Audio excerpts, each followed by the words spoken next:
Hello students of class 8th।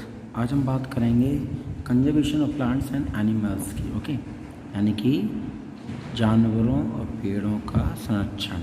ठीक है, okay. It is very important to protect the environment as population increasing over the year. More and more land was acquired by human to build cities, to cultivate crops, etc. Okay students, the term conservation environment relate to all activity which can provide individual commercial benefits, but at the same time this prevents excessive use of resource of environment which can damage our environment.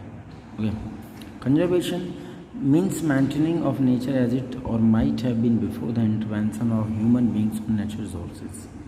तो देखिए, conservation जो है हमारे environment को बचाने से related है, यानी कि आने वाले टाइम के लिए हमें जानवरों का और पेड़ पौधों का संरक्षण करना है, और जो धीमे धीमे चीज़ें कम होती जा रही हैं उनको इस हिसाब से यूज़ कर सकें कि वो कहीं आगे जाके ख़त्म ना हो जाएं। ठीक है, जैसे कि इंसान ज़्यादा से ज़्यादा शहर बना रहा है, फसल उगाने के लिए खेती का निर्माण कर रहा है, और भी बहुत सारी चीज़ें हैं इनके लिए, अपने बेनिफिट्स के लिए वो इन चीज़ों की तरफ ध्यान नहीं दे रहा कि आगे चल के सारी ख़त्म हो जाएंगी। ओके, तो सबसे पहला टॉपिक इसके अंदर आता है वो है डिफॉरेस्टेशन। डिफॉरेस्टेशन क्या है तो सुनिए, the term deforestation refers to massive cutting down of trees, clearing of forest to use land for other purposes, as the could be a number of causes for deforestation such as to get wood for fuel and timber, okay, to procure land for building houses and factories.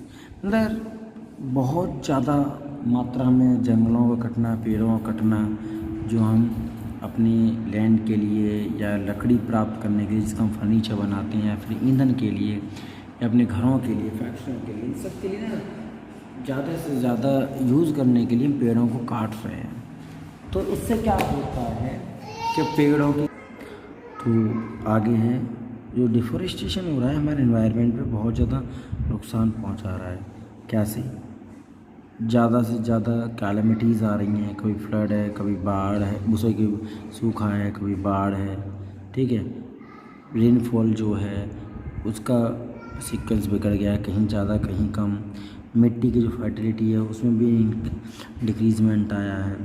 और तो और जो जानवर जो कभी इन जंगलों को अपना घर समझते थे, अब वो जंगल कट रहे हैं तो कहाँ रहे, उनका घर भी बेकार, मतलब ख़त्म होते जा रहे हैं। ठीक, घर भी। ठीक है, तो पहला ऑप्शन यही है, लॉस ऑफ हैबिटेट, मतलब प्लांट एनिमल जंगलों में रहते थे, वो उनका डिफॉरेस्टेशन होने की वजह से उनके लिए घर का इंतज़ाम नहीं हो पाता है, जिससे वो सर्वाइव नहीं कर पाते हैं और वो आगे चल के हो सकता है पूर्ण रूप से ख़त्म हो जाएं। क्लाइमेट में एक्सट्रीमली चेंज आ गया है, टेम्परेचर बहुत ज़्यादा हाई होने लगे हैं। ठीक है, और तो और प्लांट्स एनिमल्स से नुकसान होने लगा है। ठीक है, एटमॉस्फेयर में कार्बन डाइऑक्साइड की मात्रा बढ़ गई है, जिससे ग्लोबल वार्मिंग रिजल्ट दिया है ना।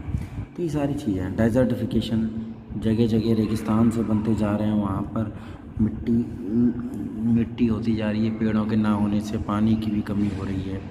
दूसरा सॉइल का इरोजन, सॉइल इरोजन मतलब मिट्टी का कटाव भी होता है, क्योंकि वेजिटेशन होता है मिट्टी को पकड़ के अच्छा होल्ड कर रखते हैं, लेकिन हमने जंगल जब हटा दिए हैं तो क्या है कि मिट्टी जो है काफ़ी लूज हो गई है, और वो आगे चल के उसमें मिट्टी का कटाव होता ही रहेगा। ठीक है, कंसिक्वेंस ऑफ डिफॉरेस्टेशन, यानी कि जो डिफॉरेस्टेशन के क्या दुष्प्रभाव है, तो बहुत सारी हैं।